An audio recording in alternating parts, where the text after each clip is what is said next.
El Cantar de los Cantores, libro poético erótico, también entra en la lista de los libros poéticos bíblicos. Y así nosotros podemos seguir señalando a nuestros modernistas, poetas, y el movimiento modernista que trae importantes cuestiones como fue en la literatura latinoamericana, porque reproduce la guerra de los Estados Unidos con España en 1898.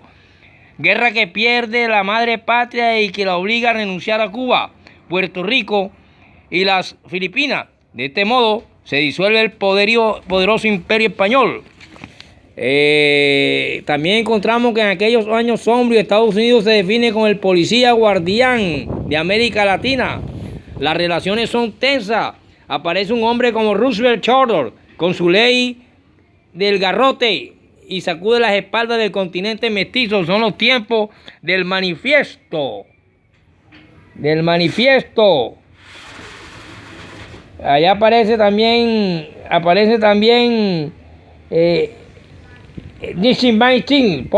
Dollar Policy. Los modernistas reaccionarán también contra tamaña alevosía. Entre ellos están Rubén Darío, Rufino Blanco, Bombona, José Enrique Rodó y Manuel Ugarte. Por entonces se organiza el sistema panamericano, 1889 a 1890, con la Unión Internacional de Repúblicas Americanas. Más tarde,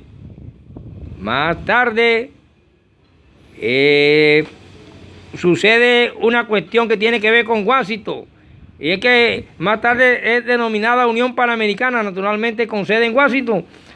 Además de estos factores, desempeña un papel importante para el imperio norteamericano la segregación de la República de Panamá en 1903, hecho que dio pie a la construcción del canal, y con la cual USA descartó la competencia francesa en nuestros países. Dentro de estas variables mínimas podemos tener un esbozo de organización o madurez. La burguesía, oligarquía nacional compuesta de Rangers, y se cimenta el imperio neocolonial, dependiente en su pluralidad de aspectos económicos, políticos, culturales y tecnológicos, en el comienzo de una nueva época de exterminio y despojo. Y así vemos cómo el modernismo juega un papel. Por lo tanto, en este contexto literario es cuando aparece el Nobel en 1896, la creación del Nobel. En Latinoamérica ya el modernismo estaba perfilado con los precursores con vocabulario, sensibilidad. Estaba Gutiérrez Najara de México, Julián Casal de Cuba. Estaba también Rubén Darío, edita en Valparaíso, Chile, su azul. Estaba José Asunción Silva y José Martí de Cuba. Por lo tanto, José Martí de Cuba también tiene que ver con aquellas cuestiones de la literatura independentista, como dijimos.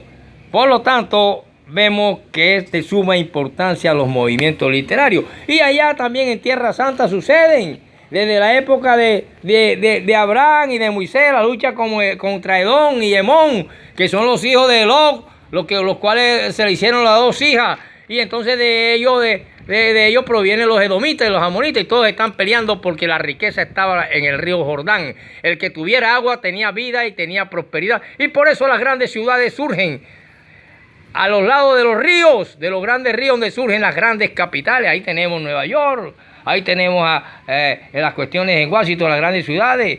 Allá también en el Sena, allá también allá en Inglaterra, aquí en Colombia.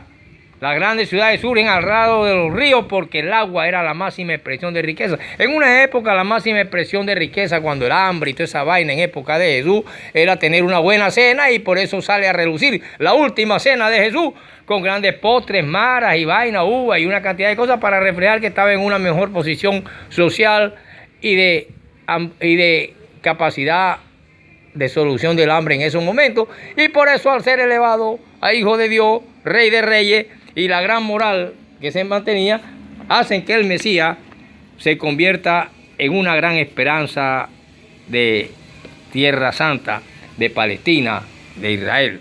Por lo tanto, ya hay unas luchas internas, pero a nosotros nos interesa aquí, y viendo la cuestión del modernismo con sus contextos